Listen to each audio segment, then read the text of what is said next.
Voters in Boston will choose new city councilors this year for 3 districts. One of them is in the 1st District, currently represented by Sal LaMattina. The district includes East Boston, Charlestown, and the North End Waterfront. Our guest is one of the candidates running for the seat in the preliminary election Tuesday, September 26th. We'd like to welcome Margaret Farmer. Thank you very much for being with us, Margaret. Oh, my pleasure. Thank you for having me. You're one of the East Boston candidates. And Yes. Tell us about your background, whether in the community or professionally.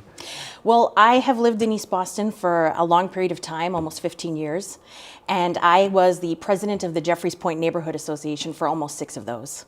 I've also been on several boards and organizations as a volunteer, including Eastie Farm, which is a wonderful organization building spaces for resiliency and education, or green spaces in particular. And then I've also been a volunteer for a number of organizations. So I've been a part of a wonderful community for a long time. I'm very grateful. And talk about your professional background, because that also has some relevance to things going on in Boston, too. It does. I work for North Suffolk Mental Health Association. Although based out of Chelsea, we do have programs in Charlestown, in Boston proper, East Boston. We are the people who have the Meridian House program, which is probably one of the best known therapeutic communities in Boston for individuals with substance use. Well, in your community activism, you've been dealing with an issue that's bothered people in East Boston, certainly for a number of years. We associate it with the airport, the traffic that keeps growing and growing. And, oh, man. And you're just trying to, if you can't shrink it, you're trying to slow it down. Yeah, I think transportation is one of those issues that we don't realize is a great equalizer because everyone deals with it. You know, children trying to get to school, people trying to get to work, senior citizens trying to get food. When traffic is bad, when transportation is bad, everyone suffers. So I see it as an issue of equality, but I also see it as an issue that really needs a lot more attention. I think for a long time in Boston, we've thought about moving cars, not moving people. And we need to focus on getting individuals from one place to another. I am a huge advocate for the Boston Inner Harbor Ferry, which Boston Harbor Now is actually starting a study on, which will be completed in about February of next year.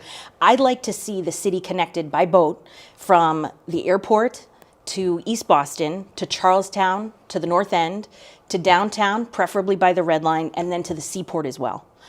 I talk to people every day who tell me what a nightmare it is for them to just try to live their life, getting from one place to another. And something like this that connected to other mass transit would allow us to have other options. It would pull off the overflow of people on the Blue Line at Maverick Station.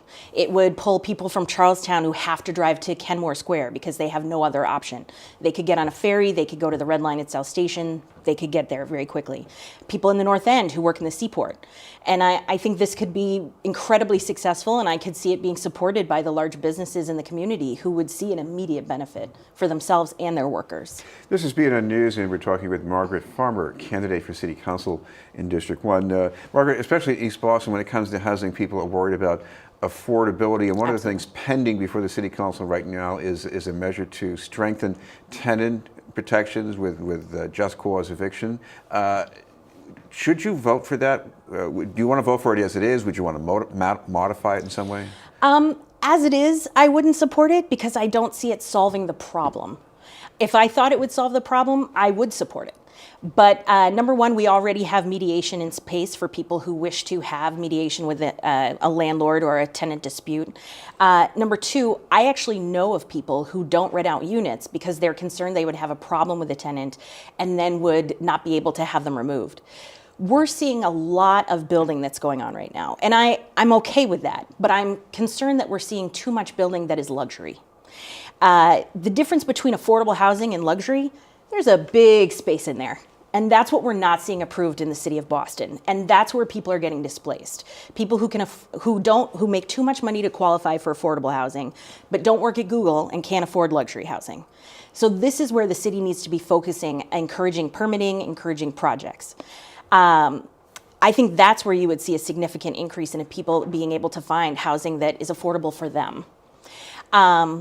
Also, we're seeing a tremendous amount of luxury housing that's getting approved with the idea that they're going to turn a significant amount of that into either Airbnb or corporate rental.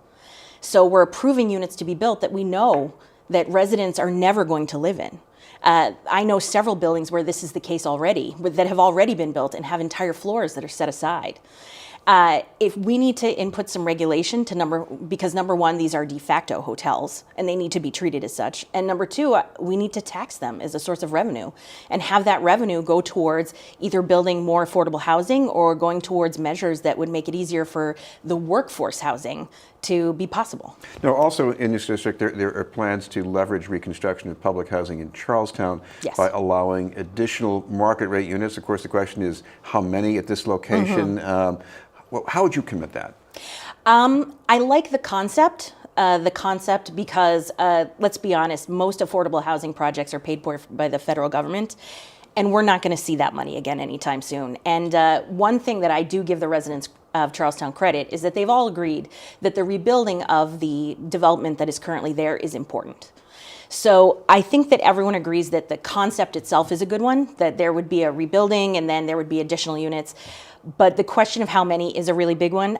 I'd possibly look into and support moving some of those off-site to other locations. There are several other open spaces in Charlestown that have been brought forward as possibilities.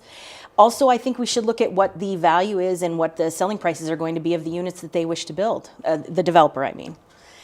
They should still remain affordable for people who live in Charlestown and wish to, have their daughter or child move out, get married, and build a house. Again, it shouldn't be luxury housing. Finally, because you have a background in treating people who need recovery, how would that play into what you would do as a counselor? I think that I have a real advantage in the sense that I don't need to go through the education process that you sometimes need when you're faced with difficult issues like this.